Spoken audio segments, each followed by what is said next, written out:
Hey everyone, Elder Nighthound here to bring you 5 tips and tricks for those of you just starting out on your journey as a ghost diver.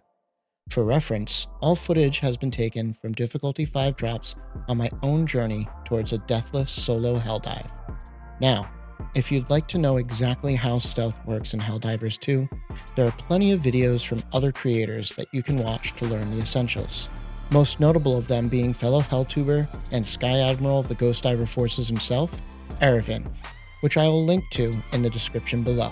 I can personally guarantee that each one of these tricks will help you make your own stealth gameplay a much more enjoyable experience. So let's get into it.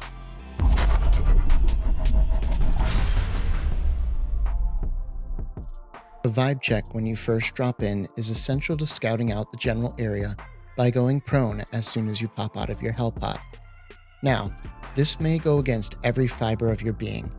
If you're like me and you end up dropping into an area of the map where there just so happens to be a patrol or secondary objective, your instinct will be to either engage or put as much distance between you and the enemy to lose them so that you can call in your support stratagems.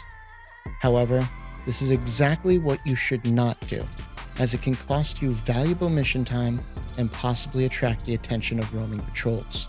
Instead, implementing this vibe check the moment you pop out of the hell pod by going prone will allow you to plan your best course of action and avoid attracting unwanted attention. Now, this is another thing that may seem counterintuitive at first. Our instinct is to run to every objective as fast as possible to complete the mission within the time limit. And while there are certain missions where that is extremely useful, like in an eradicate mission, for the most part, running just causes unnecessary noise and attracts unwanted attention. Instead, opt for walking as much as possible, being sure to keep an eye on your minimap so that you can take advantage of that scout armor passive, and crouch or go prone when approaching enemy targets. Wait, you mean to tell me you aren't using the scout armor? Well, I suggest you check out this video on the Trailblazer, where I go into detail about some of the benefits of this passive.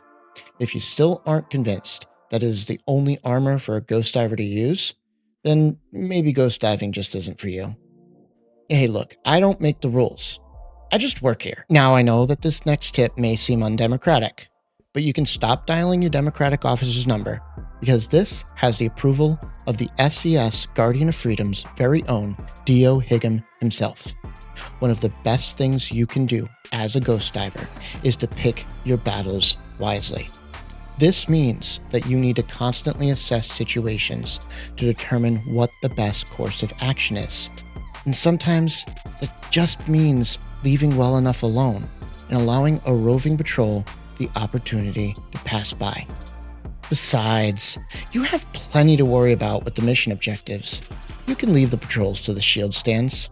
That's why they're there after all. One thing that is not widely known about bot drops and bug breaches is that there can only be one active on the map at any given time. Keep in mind that the quantity of ships or hulls an enemy reinforcement calls in is dependent on your mission difficulty. Once that call happens, it goes into a global cooldown, which can allow you and your team to focus on other objectives mostly unhindered. And if you bring in the localization confusion booster, it will extend this cooldown by an extra 30 seconds. I also want to point out that this cooldown does not apply to missions such as Geological Survey or the Detector Towers during bot missions.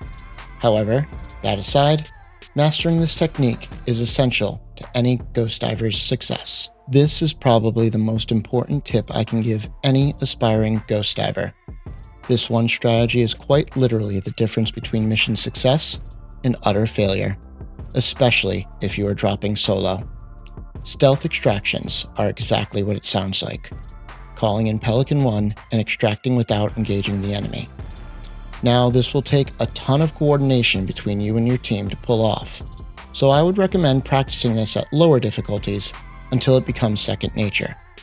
Basically, all you need to do is call in extract and use your minimap and scout passive to determine where the enemy patrols will be coming in, and then go prone just at the edge of extraction radius directly opposite of their pathing. It does require an insane amount of patience and you will need to fight the urge to run. But if you do it right, then you'll be able to extract without any issues at any difficulty.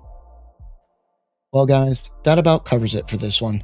If you found this video helpful, don't forget to hit the like button down below and share it with your friends because that really helps the channel. And while you're down there, consider subscribing to the channel so that you can stay informed on all things Helldivers 2. Elder, out.